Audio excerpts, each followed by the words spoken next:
though it is, King John is the one we have." "Then when Prince Arthur has rid himself of this foolishness, we must bring him here and use him to rally the loyal barons here and in England." Disaster at Mirabeau. Chapter 1. My home at La Flèche was still secure, for the time being. Swan of Stockton had just returned from England when a rider galloped in with the news. It was one of Sir Guy's men. The livery was recognised. We knew Sir Guy de Changé, and I trusted him. There were few men I did trust. "Sir Thomas, King John has captured Prince Arthur and the Maid of Brittany. He's taken them to Falaise. Sir Hubert de Burgh is to be his jailer." "And his sister?" "Sir Guy believes that she is to be taken to England." The messenger lowered his voice. "My lord begs you to do nothing impetuous. Prince Arthur is escorted by the whole of King John's army. The king hopes that you will try to take him. William de Roche believes that this is an attempt to draw you from your castle." I nodded. "And King Philip?" "There is good news. Now that he's been thwarted, he's retired to the border." Handing a silver coin to the messenger, I said, "I know that this message comes from the seneschal at Angers. I pray he continues to keep me informed." "I believe he will." When he had gone, I summoned my knights. I included Edward, for he would soon be knighted. Sir William had been my squire.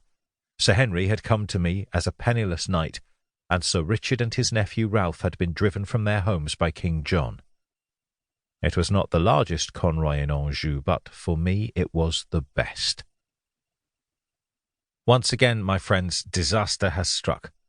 Prince Arthur is now a prisoner of King John. My hope lies in the fact that he will be a prisoner at Falaise. That is not too far from here.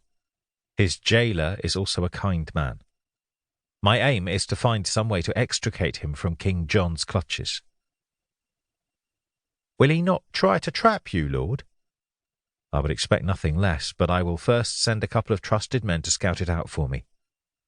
I tell you this, for I fear that when King Philip recovers from the loss of Prince Arthur and Lady Eleanor, then he will turn his eye to us. We must be ready. Sir Henry, you have Bazouges. How are the defences?" "We are still building them, Lord. We have the outer wall built and we have the keep begun, but we need another 6 months to finish." "I hope we are granted 6 months. Just do your best." I turned to my former squire. "And La Lude?" "We began the work some time ago. The workmen are almost finished." He smiled. "We both know, Lord, that one can never finish building defences, but if the French come, then we can give you warning and, I believe, hold out until you arrive." "I know you both lack numbers, and I promise that as soon as more men come from England, then they shall join you." Sir Richard asked, "What about Bretons, Lord? Would they not fight for their duke?" "From what I learned at Le Goulet, they have abandoned him. They now play games to gain thrones. They vie with each other for the favour of John or Philip. It is Englishmen and Welshmen that we can rely on." Edward asked, "Lord, what news did the Swan bring?" "I know not. When the rider arrived, I spoke with him, and I had forgotten our ship. Edward, go and speak with the captain and see what he has brought." Geoffrey, my steward, arrived. "Wine, my lord?" "I think so, Geoffrey. I have used King John's name too many times, and I need the taste removing from my tongue." Sir Henry said, "They must fear you, Lord." "They may, but that brings me no comfort." Sir Henry was a thoughtful knight. He had come to me with little hope of becoming a knight despite the training. It had made him cautious. "Lord, the estate you have in Walton, you may be able to use that to your advantage." "How so?" "The Dowager Queen said that so long as you did not rebel, then it was yours. She was quite clear on the matter." "And?" "You could send Sir William or Sir Edward to take charge of the manor. It would give you better access."